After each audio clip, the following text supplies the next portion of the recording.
Please please বসুন। আপা, উনি mister Akash Chowdhury, Chowdhury group of industries এর মালিক।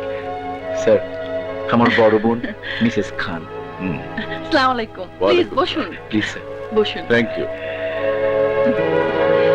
আপনার মতো লোক আমার বাড়িতে আসবেন আমি ভাবতেই পারছিলাম না। ভাবতে না পারার তো কিছু নেই। আপনাদের কোম্পানির সাথে আমার দীর্ঘদিনের ব্যবসা, এতদিন যে আশা হয়নি সেটাই বরং আশ্চর্যের কথা। খান সাহেবের সাথে আমার খুবই হৃদ্যতা ছিল, সেই হিসাবে সবসময় আমার উচিত ছিল আপনাদের খোঁজ নেয়া, কিন্তু ব্যবসা বাণিজ্যের ঝামেলায় আশা হয়ে ওঠেনি।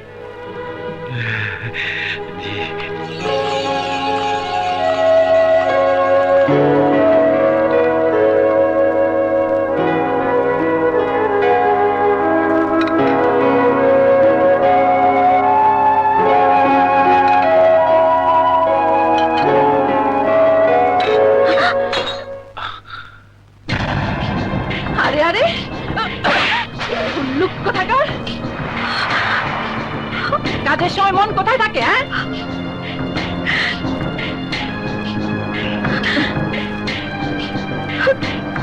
স্যার প্লিজ একটু।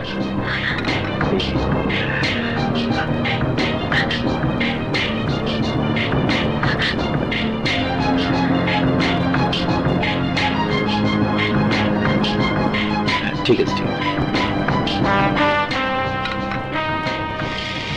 এই যে নবাব নন্দিনী, বেলা কটা বাজে? এখনো আমার ঘরে চা এলো না কেন? এক্ষুনি আমার ঘরে চা দিয়ে যাও।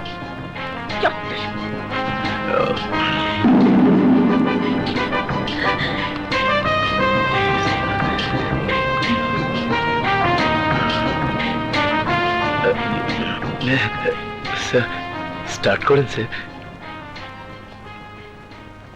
ভাবি, আপনার ছেলে মেয়েরা কে কি করে? ওই যে দেখলেন না, চায়ের জন্য চেঁচামেচি করলো, ওটা আমার ছোট মেয়ে, ভীষণ চাখোর, সামনে এসএসসি পরীক্ষা দেবে।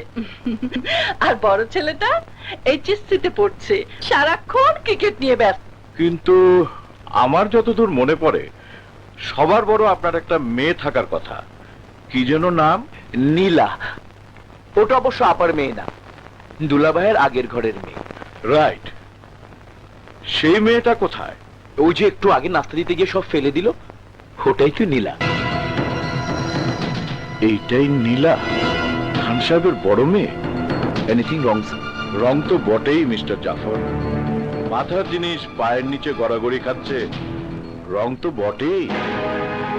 আপনার কথা ঠিক আমি বুঝতে পারলাম না চৌধুরী সাহেব। বুঝতে না পারার মতো কোনো কঠিন কথা আমি বলিনি মিসেস খান।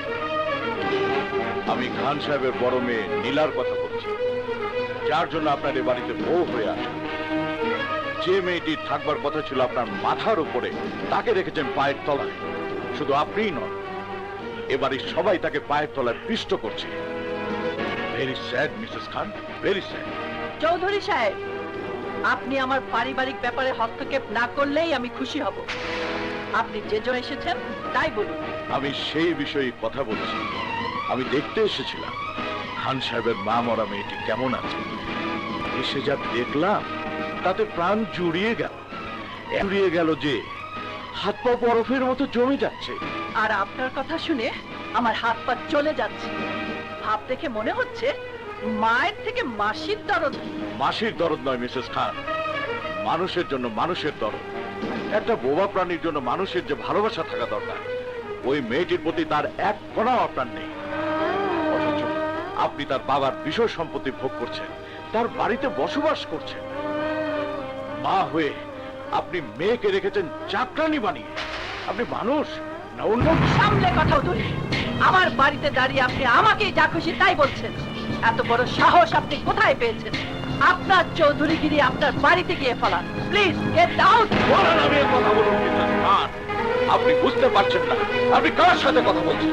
আরে আপনার মতো 14টা পরিবার আমি 1 ঘন্টায় কিনতে পারি। 1 ঘন্টার মধ্যে আমি আপনার দর্প চূর্ণ বিচূর্ণ করে দিতে পারি। সামান্য একটা মেয়ে মানুষের কাছে আমি আমার ক্ষমতা দেখাতে চাই না। একটা কথা শুনে রাখুন, যে মেয়েটিকে আপনি দিনের পর দিন নির্যাতন করে চলেছেন। বাড়িতে গিয়ে ফেলান। Please get out.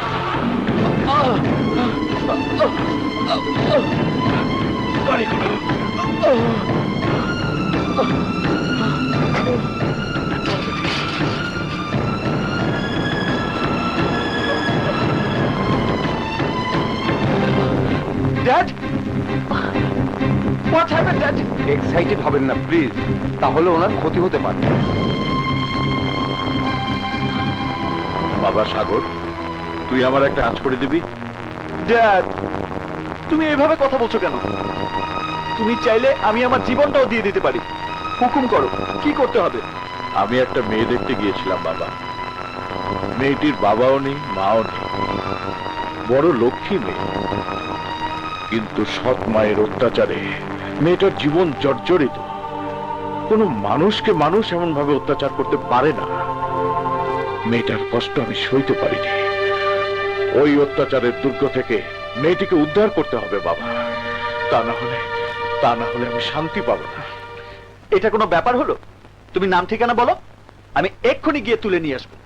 শুধু তুলে আনলেই তো হবে না, ওর জন্য সুন্দর একটা ব্যবস্থা যদি করতে না পারি তাহলে তো এনেও কোনো লাভ নেই। আমার ইচ্ছা মেয়েটিকে আমার ছেলের বউ করে রাখবো। এছাড়া অন্য কোনো ব্যবস্থাই ওই মেয়েকে সুখ দিতে পারবে না। কিন্তু ড্যাড, এটা তো সম্ভব নয়। কেন সম্ভব নয়? তুই কাউকে ভালোবাসিস? কে সে? আমি জানি না। এটা আবার কেমন কথা? যেমনই হোক, এটা অনেক বড় কথা। আমার চোখে অনেক মেয়ে পড়েছে ড্যাড, কিন্তু কাউকেই ভালো লাগেনি। ঘটনাচক্রে একটা মেয়ের ছবি এসে পড়েছে আমার কাছে। ছবিটা দেখার পর থেকে আমার মনের ভুবন এলোমেলো হয়ে গেছে। যে কোনো মূল্যেই আমি ওই মেয়েকে খুঁজে বের করব, তার সাথে কথা বলবো, তারপর আমার সিদ্ধান্ত যা হওয়ার হবে। বাস্তবের মানুষটাকে যেহেতু এখনো খুঁজে পাসনি, এটা কোনো বাধা না। তাছাড়া আমি যে মেয়ের কথা বলছি তার জন্য আমার যে শুধু মায়া লেগেছে তাই না, ওই মেয়ের কাছে আমি ঋণী। ঋণী মানে? ওই মেয়ের কাছে তোমার কিসের ঋণ? শুধু আমি না, তুইও ঋণী। আমি ঋণী? ওই মেয়ের বাবার জন্যই বেঁচে গিয়েছিল তোর জীবন, মনে আছে তোর? তুই যখন স্কুলে পড়তি তখন সন্ত্রাসীরা তোকে কিডন্যাপ করেছিল।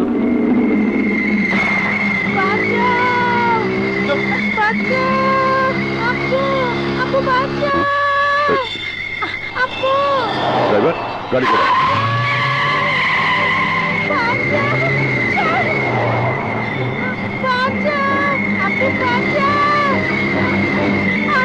বলছি এটাকে ফলো করো।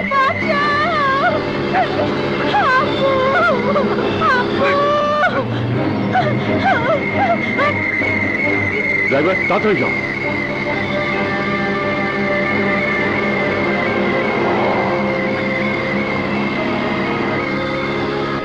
সিএনজিটাকে ব্লক করো।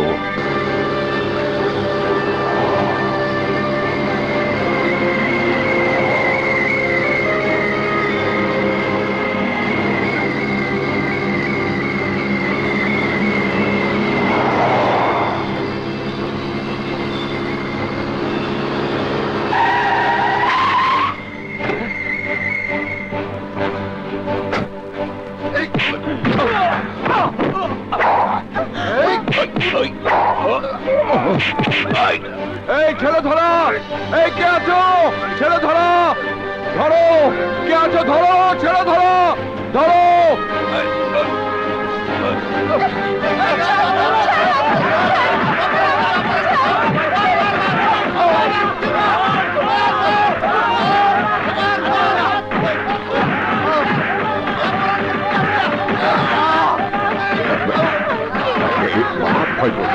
ভয় পেও না। এই যে ছেলে ধরা, ওদেরকে অ্যারেস্ট করুন। নিয়ে যান থানা। ওদেরকে নিয়ে যাও।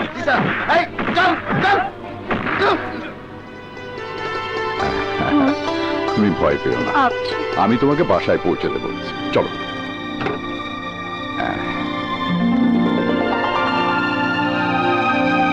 যাবো, চলো।